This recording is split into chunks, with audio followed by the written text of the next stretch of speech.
তারপর আমি তাকে কাকু বলি। এটা আমাদের একটা সোশ্যাল মিডিয়ার নাম, শিহাব কাকু।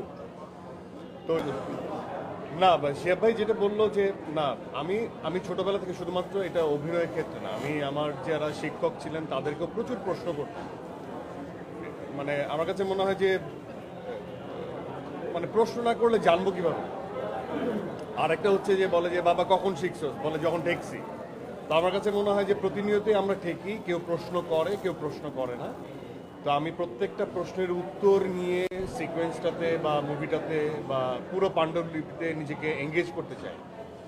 এখন অনেক সময় থাকে না যে আচ্ছা আচ্ছা আচ্ছা আচ্ছা পরে পরে পরে পরে বলছি তো তখনই বাহাস না, এখনই বলতে হবে, এই মুহূর্তে বলতে হবে। কারণ আমি আসলে ওই সময় ওই সময়টাতে ওই স্তরে আমি আরো হয়তো বা ডিফারেন্ট সাবটেক্সট নিয়ে কাজ করতেছি, যে শুধুমাত্র আমরা যেটা স্ক্রিনে দেখি একটা চরিত্রের, তার তো আরো অনেক কিছু আমরা দেখি না, রেগুলার অনেক স্টাফ আমরা দেখি না। তো এই জন্য ইনভলভ হওয়ার জন্য আমার এটা একটা প্রসেস। এবং আমার কাছে মনে হয় যে শিহাব ভাই আমার থেকে বয়সে অত বেশি বড় না, আমার থেকে 2 বছরের ছোট। খুশি? কিন্তু তারপর আমি তাকে কাকু বলি। এটা আমাদের একটা সোশ্যাল মিডিয়ার নাম, শিহাব কাকু। তো শিহাব ভাইয়ের সাথে আমার যখন মানে ইনভলভমেন্টের জায়গাটা যখন তৈরি হয়, সেটা অনেকের চোখে সেটা টম এন্ড জেরি, সেটা অনেকের চোখে ঝগড়া, কিন্তু আমরা ইনারলি আমরা জানি যে আমরা কোন জায়গায় যাওয়ার জন্য এই বাহাসটা হচ্ছে বা তর্ক বিতর্ক বা আলোচনাটা হচ্ছে। এবং আলটিমেটলি সেটা আমাদের জন্য সবসময় পজিটিভ ছিল, এখন অবধি পজিটিভ আছে। যখন এটার ফিডব্যাক নেগেটিভ আসা শুরু করবে তখন হয়তো বা সেই তর্কটা হবে না, সেই বাহাসটা হবে না, আলোচনাটা হবে না।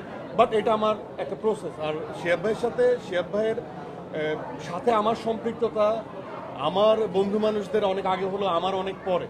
নাটকেও যখন আমি কাজ করেছি তখন অনেক পরে তার সাথে আমার কাজ করার সৌভাগ্য হয়েছে। এবং সেই জার্নিটা তখন থেকে আর থামেনি, এবং আস্থার জায়গাটাও থামেনি। অ্যাজ এ পারফর্মার সে যেমন আমাকে স্নেহ করেন এবং ডিপ ইনসাইড একটা আস্থার জায়গা আছে। As a mentor, as a director, যতই বাহাস হোক না কেন, আমার সেই জায়গাটা খুবই অটুট, এবং সেই জায়গাটা খুবই আমি কনফিডেন্টের সাথে বলতে পারি যে সেই জায়গাটা এখনও অটুট আছে এবং থাকবে। তো বরাবরই তার সাথে কাজ করার মজা বা এক্সপিরিয়েন্স সবসময় দিনের শেষে খুব সুখের। আমি আমার সকল চরিত্রকেই ভালোবাসি, এটা এটা বলার অপেক্ষা রাখে না। এটা তো একটা আমার জীবনের one of the best moment হিসেবে থেকে যাবে সবসময়। আর সুড়ঙ্গ আমার দীর্ঘ কেরিয়ারের পর সুড়ঙ্গতে আসা, তখনও মানুষ বলেছে অনেক দেরিতে সিনেমাতে পদার্পণ, সিনেমাতে আসা। সেই সময়ের অনুভূতি সেই সময়ের মতো। আর এখন আমার মনে হয় যে বয়সের সাথে সাথে, সময়ের সাথে সাথে মানুষ যত এক্সপিরিয়েন্স গ্যাদার করে তত বেশি পরিণত হয়। তো আমার কাছে মনে হয় যে নিশান এবং দাগি আরও পরিণত, কারণ দুই টাইম লাইনের গল্প, দুই সময়ে করা। হ্যাঁ, তো আপনিও দেখবেন যে অনেকেই থাকে না যে অনেক আগের তোলা ছবি, আমরা যারা নিজেদেরকে আপ টু ডেট রাখতে পছন্দ করি, দেখবেন স্টাইল, ট্রেন্ড সব কিছুই চেঞ্জ হয়। সো আমিও চাই যে গ্র্যাজুয়ালি আমার অভিনয়ের ইমপ্রুভমেন্ট হোক, গল্প বলার জায়গাটা আরও সুন্দর হোক।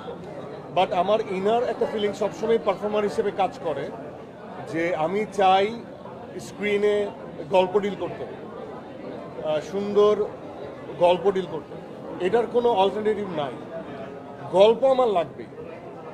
এবং সেটা কত নান্দনিকতার সাথে বা কত সুন্দরভাবে ইমোশনগুলোকে ফ্যামিলি অডিয়েন্সকে হোল্ড করে আমরা গাঁথবো, সেই দায়িত্বটা তো আসলে উনি মহানায়ক আর কি। হ্যাঁ, এই মহানায়কের। তো সেই জায়গা থেকে I am very much satisfied আমার দাগি নিয়ে, এবং দর্শকের যে ফিডব্যাক সেটা নিয়েও আমি খুবই আনন্দিত।